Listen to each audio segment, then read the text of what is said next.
Hello दोस्तों, स्वागत है आप सभी का अतुल्य आरएस ऑनलाइन क्लासेज में। दोस्तों, रीट एसएसटी की जो टेस्ट सीरीज हमने शुरू की है उसका आज 5वां टेस्ट है और इस 5वें टेस्ट के अंदर हम वैदिक संस्कृति के विषय में बात करने वाले हैं। हम दोस्तों रीट एसएसटी के जो टॉपिक वाइज टेस्ट हैं उनको पढ़ रहे हैं, उनको स्टडी कर रहे हैं। पीछे इससे पहले जो है रीट एसएसटी का ही सिंधु घाटी सभ्यता का टॉपिक पूरा हो चुका है।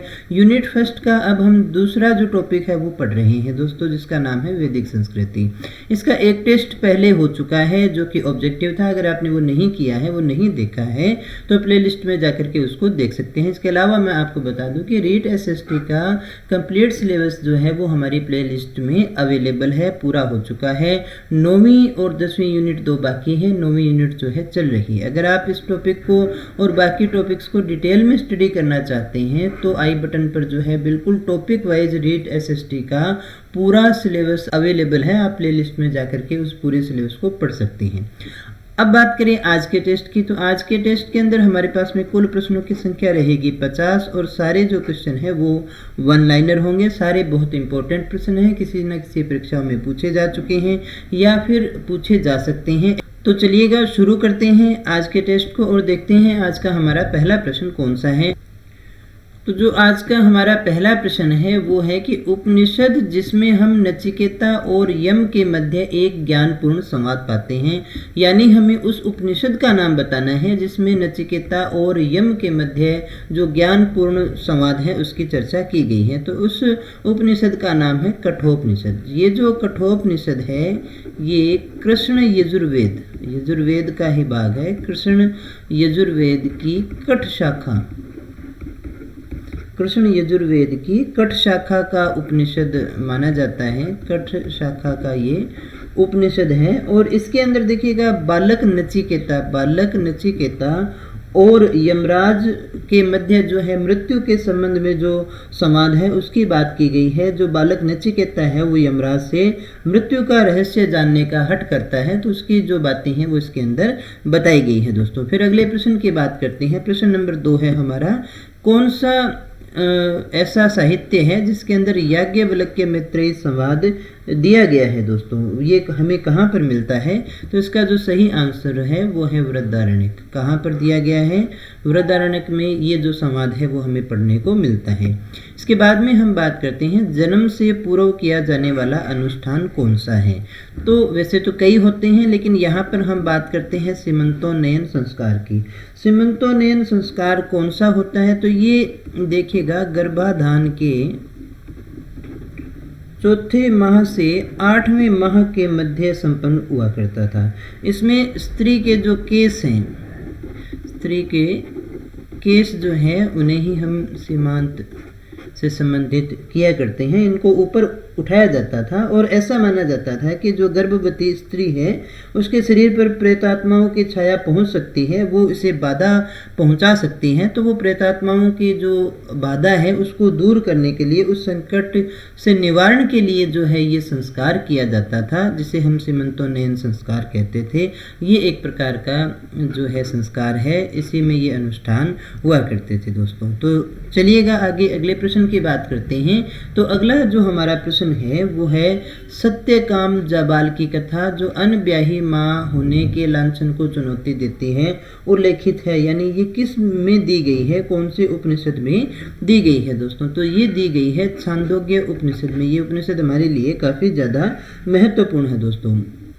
ये जो सत्यकाम जाबाल हुआ करते थे ये महर्षि गौतम के शिष्य हुआ करते थे। किसके शिष्य थे? महर्षि गौतम के शिष्य हुआ करते थे। और जाबाला जो है वो इनकी माता का नाम हुआ करता था, सत्यपाल, और इसी के नाम से बना हुआ है सत्यकाम जाबाल। और ये सत्यकाम जाबाल की जो कथा है वो अनब्याही माँ होने के लांछन को चुनौती देती है दोस्तों। आगे हम बात करते हैं अगले प्रश्न की।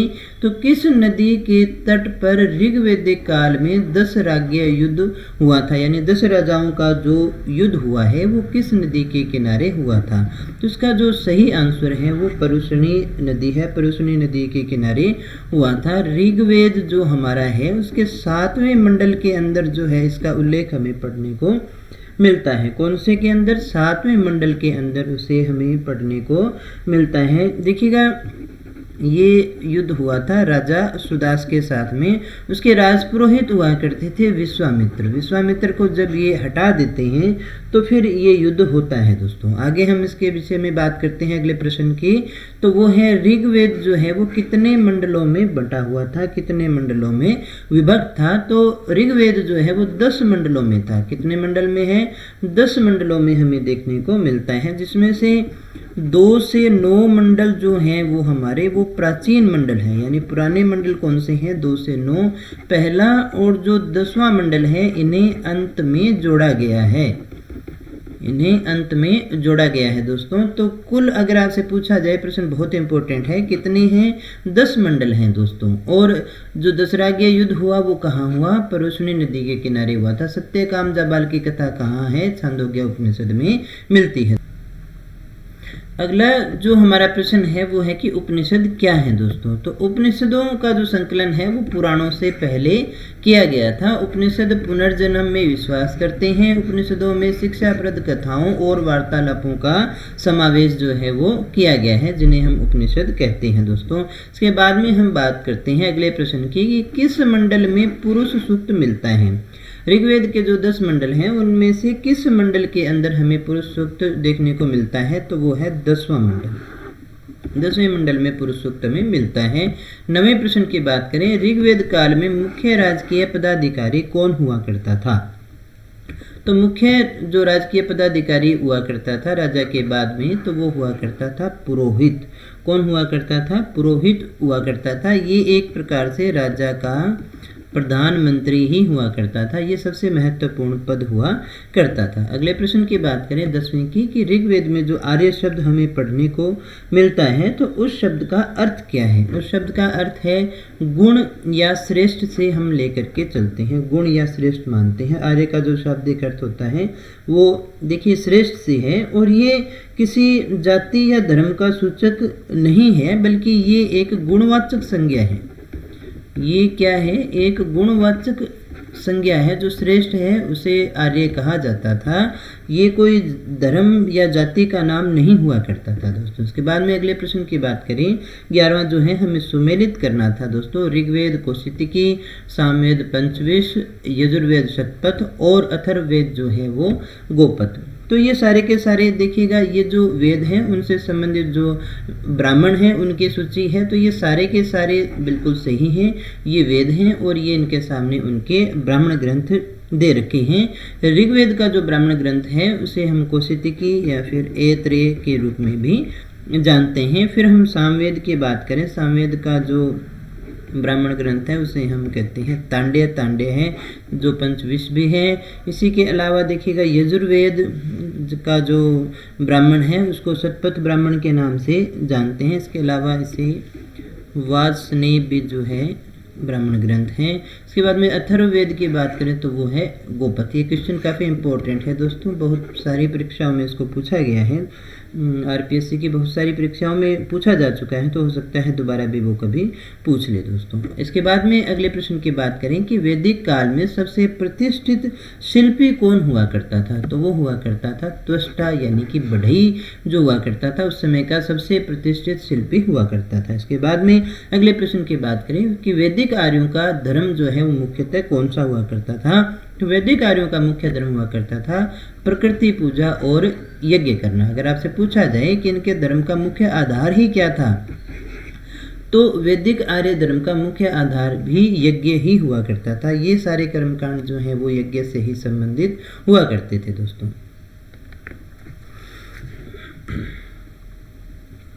अगले प्रश्न की बात करें तो अगला प्रश्न है हमारा, मनुस्मृति ने सरस्वती और दृश्यद्वती, जिसे घग्गर भी कहा जाता है, घग्गर नदियों के बीच के प्रदेश को किस नाम से परिभाषित किया है, किस नाम से कहा है दोस्तों? तो इसका सही आंसर है ब्रह्मवर्त। ब्रह्मवर्त कहा गया है सरस्वती और दृश्यद्वती के मध्य का जो क्षेत्र हुआ करता था। इसके बाद में अगले प्रश्न की बात करें 15 नंबर, तो वो है स्वामी दयानंद सरस्वती के अनुसार आर्यों का मूल स्थान कौन सा था? ये मूल स्थान के प्रश्न आ जाते हैं दोस्तों। तो यहाँ हमसे पूछा गया है स्वामी दयानंद सरस्वती के अनुसार आर्यों का मूल स्थान कौन सा था? तो इनके अनुसार जो है मूल स्थान हुआ करता था तिब्बत। तिब्बत जो है आर्यों का मूल निवासी का स्थान जो है वो माना जाता है दोस्तों। अगले प्रश्न की बात करें कि ऋग्वेद की रचना जो है वो कहाँ पर हुई थी दोस्तों। तो ऋग्वेद की जो रचना है पूर्व वैदिक काल या ऋग्वेदिक काल में अपने मानते हैं, ये हुई थी सप्त सेंधव प्रदेश में हुई थी। सप्त सेंधव प्रदेश में जो है इसकी रचना होती है। ये कौन सा क्षेत्र है? सिंधु और उसकी सहायक नदियों का जो क्षेत्र है उसे हम सप्त सेंधव प्रदेश के नाम से जानते हैं। अगले प्रश्न की बात करें, ऋग्वेद क्या है? तो ऋग्वेद देखिएगा स्तुतियों का संग्रह है। देवताओं की जो स्तुतियां हैं, उनके प्रार्थनाएं हैं, वो सारी के सारी ऋग्वेद में जो है संकलित की गई हैं दोस्तों। इसके बाद में हम बात करें अगले प्रश्न की कि संहिता क्या है। तो संहिता भी एक श्लोकों का संग्रह है दोस्तों, इसे हमें याद रखना है। वेदों को ही क्या कहा जाता है? संहिता भी अपने कहते हैं, ये जो चारों वेद हैं। इसके अलावा देखिएगा वेदों का जो अन्य नाम आता है श्रुति। श्रुति अपने वेदों को ही कहते हैं क्योंकि इन्हें सुना जाता है, इसलिए ये देखिएगा श्रुति थी। भाई आरंभ से देखिएगा जिसको याद था वो आगे से आगे सुन करके चलता रहा था, श्रुति कहते हैं। वेदों को नित्य भी कहा जाता है। नित्य यानी कि शाश्वत, हमेशा हैं और हमेशा रहने वाले हैं, इसलिए इन्हें शाश्वत भी कहते हैं। ऋचाएं भी इसके लिए शब्द आता है। इसके अलावा एक और शब्द आता है अपौरुषे। ये क्वेश्चन आपको बहुत बार पढ़ने को मिल जाएगा। अपौरुषे मतलब पुरुष के द्वारा इनकी रचना नहीं की गई है दोस्तों। इसके बाद में अगले प्रश्न की बात करें कि ऋग्वेद का कौन सा मंडल जो है वो पूरी तरह से सोम को समर्पित है। सोम जो पौधा हुआ करता था, सोम देवता है, और ये जो है वो कौन से मंडल में है? तो नौवां जो मंडल है वो पूरी तरह से सोम को समर्पित है दोस्तों। कौन सा मंडल? नौवां मंडल जो है वो पूरी तरह से सोम को समर्पित है। अगले प्रश्न की बात करें कि उत्तर वैदिक काल में स्त्रियों की स्थिति कैसी थी। उत्तर वैदिक काल की बात अपने कर रहे हैं। वैदिक काल को अपने दो भागों में बांटते हैं दोस्तों। एक तो 1500 से 1000 ईसा पूर्व, और दूसरा जो काल है वो 1000 से 600 ईसा पूर्व तक माना जाता है। इस काल में ऋग्वेद की रचना हुई, इसलिए हम इसे ऋग्वैदिक काल या फिर हम इसे पूर्व वैदिक काल के नाम से जानते हैं, और इसको देखिएगा उत्तर वैदिक काल के नाम से जानते हैं। तो ये पूछा गया है कि उत्तर वैदिक काल के अंदर स्त्रियों की स्थिति किस प्रकार की थी पूर्व में, और इसमें काफ़ी फर्क आ गया था दोस्तों। तो उत्तर वैदिक काल में देखिएगा इन्हें संपत्ति का अधिकार नहीं रह गया था। उपनयन संस्कार पहले हुआ करते थे, अब इन्होंने खो दिए थे, और उन्हें राजनीति में भाग लेने का अधिकार भी नहीं था। जहाँ देखिएगा विदत और सभा जैसी जो संस्थाएं थी उनके अंदर ये भाग लिया करती थी, लेकिन यहाँ पर उन्हें जो इस प्रकार के अधिकार हैं वो नहीं रह गए थे दोस्तों। अगले प्रश्न की बात करें, 21वां जो हमारा प्रश्न है, समाज की चातुर्वर्णीय जो व्यवस्था है यानी 4 वर्णों वाली जो हमारी व्यवस्था है वो कहाँ पर उल्लेखित है। उसके प्रथम उल्लेख हमें कहाँ मिलते हैं? तो वो देखिएगा ऋग्वेद का 10वें मंडल के पुरुष सूक्त में हमें ये पढ़ने को मिलते हैं। कहाँ मिलते हैं? 10वें मंडल के पुरुष सूक्त में मिलते हैं दोस्तों। वैदिक युग में राजा के बाद महत्वपूर्ण स्थान हुआ करता था। किसका हुआ करता था? तो पुरोहित का ही हुआ करता था। इस प्रश्न के संबंध में हम पहले भी बात कर चुके हैं।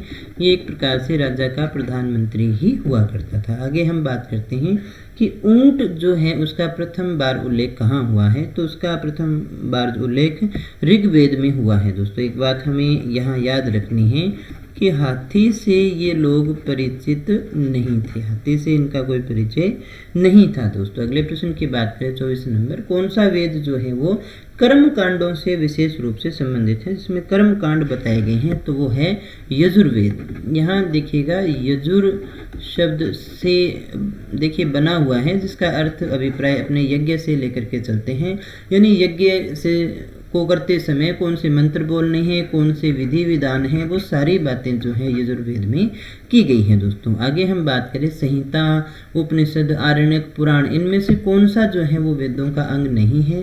तो ये है और ये है आरण्यक, इसको मानना। पुराण जो है वो इसका अंग नहीं है दोस्तों, तो इसका सही अंग होगा पुराण। पुराणों को वेदों का अंग नहीं माना जाता है। कौन सा ऐसा वेद है जो गद्य और पद्य दोनों में लिखा गया है?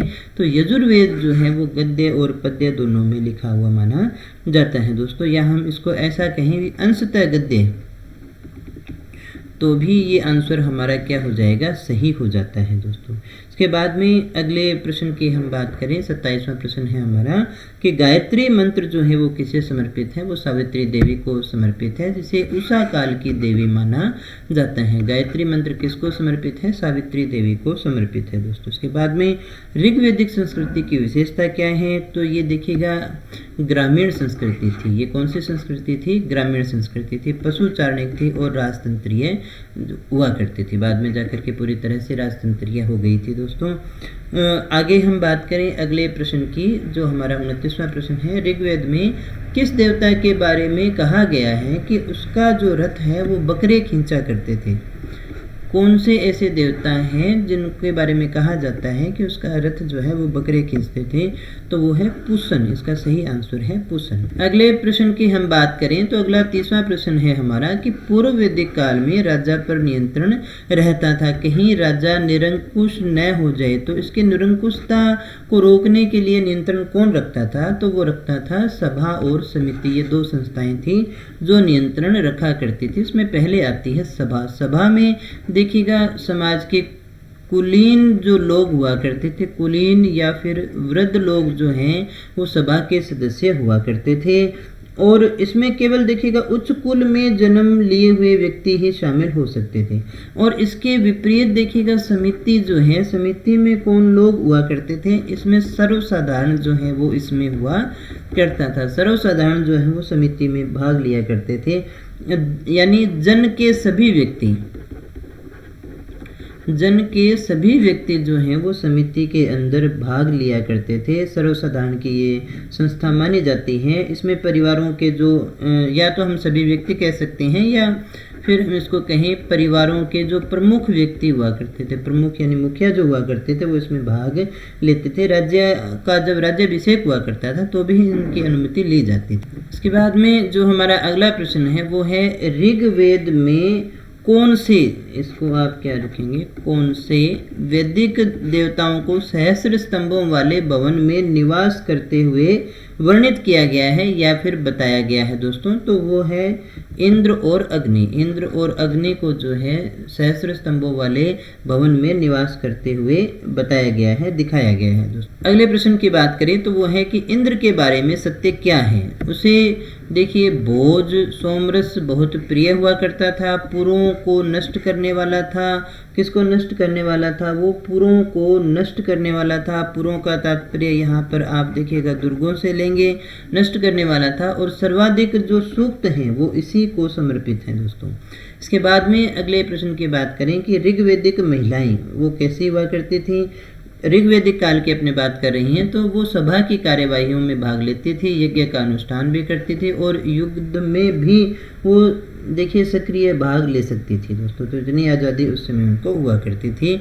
ऋग्वैदिक आर्यों के बारे में क्या कहा गया है, ये गांव में रहते थे, इनमें बहुविवाह प्रचलित हुआ करता था। सामाजिक जीवन की प्राथमिक इकाई है वो परिवार को मान करके चलते थे। यानी ऋग्वैदिक आर्य जो थे वो कहाँ रहते थे, गांव में रहते थे, बहुविवाह प्रचलित था और सामाजिक जीवन की प्राथमिक इकाई जो है परिवार को माना जाता था। श्रुति की बात करें तो श्रुति में किस किस को शामिल किया गया है दोस्तों, तो श्रुति में देखिएगा वेद है, ब्राह्मण है, आरण्यक है और उपनिषद है। वेदों के ही अंग इन्हें माना जाता है। पूर्व वैदिक काल में कोई नियमित भूमि कर मौजूद नहीं था, कोई नियमित भूमि कर मौजूद नहीं था।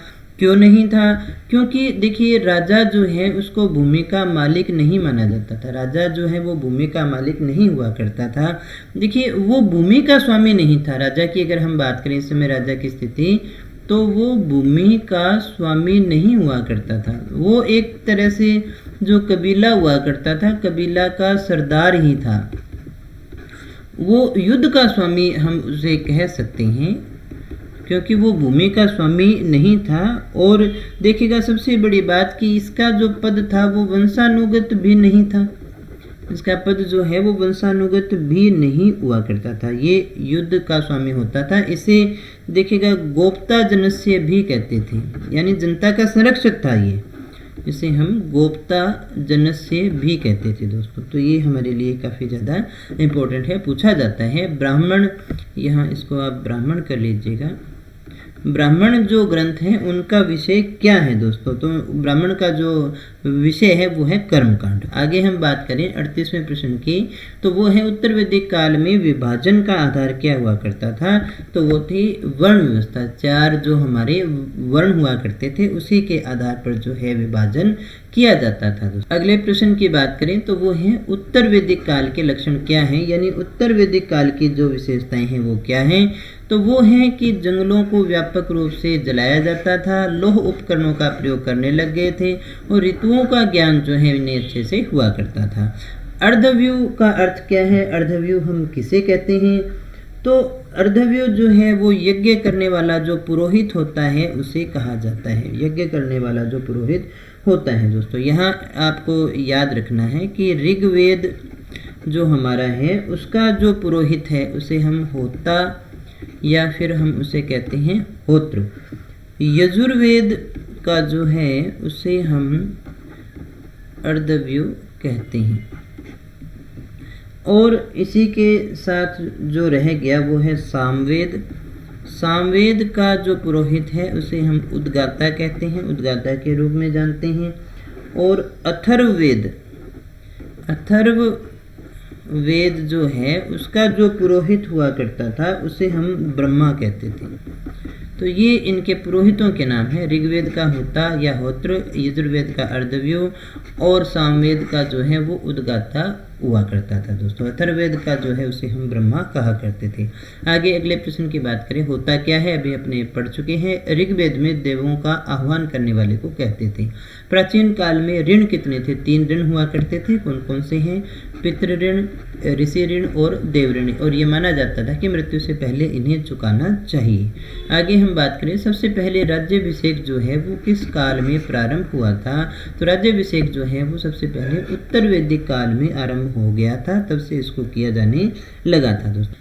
अगला जो प्रश्न है वो हमारा 44 नंबर जो प्रश्न है वो है कि वेदों का 4 भागों में विभाजन किया था। 4 भागों में विभाजन करने वाले कौन थे? तो वो थे वेद व्यास। वेद व्यास ने ही वेदों को 4 भागों में विभाजित किया था। उसके बाद में अगला जो हमारा प्रश्न है वो है कि वैदिक काल में प्रजा द्वारा राजा को स्वेच्छा से जो भुगतान किया जाता था उस भुगतान को हम क्या कहते थे? तो वो भुगतान कहलाता था बलि।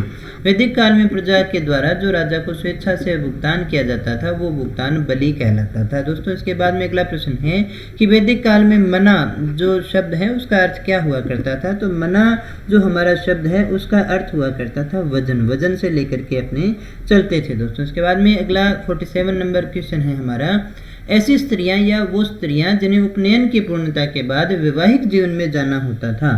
क्या कह रहे हैं हम? कि उन स्त्रियों को जिन्हें उपनयन की पूर्णता के बाद में वैवाहिक जीवन में जाना होता था उन्हें हम क्या कहते थे? तो वह कहलाती थी सद्योवधू। इस प्रकार के प्रश्न आ जाते हैं दोस्तों। उसे हम क्या कहते थे? सद्योवधू के नाम से जानते थे दोस्तों। अगला जो हमारा प्रश्न है 48 नंबर वो है, ऋग्वैदिक युग में वर्ण व्यवस्था जो बाद में जाति व्यवस्था में परिवर्तित हो गई, वर्ण के जाति में परिवर्तित होने का मुख्य कारण क्या था? ऐसा क्या कारण था कि वर्ण जो है वो जाति में परिवर्तित हो गया?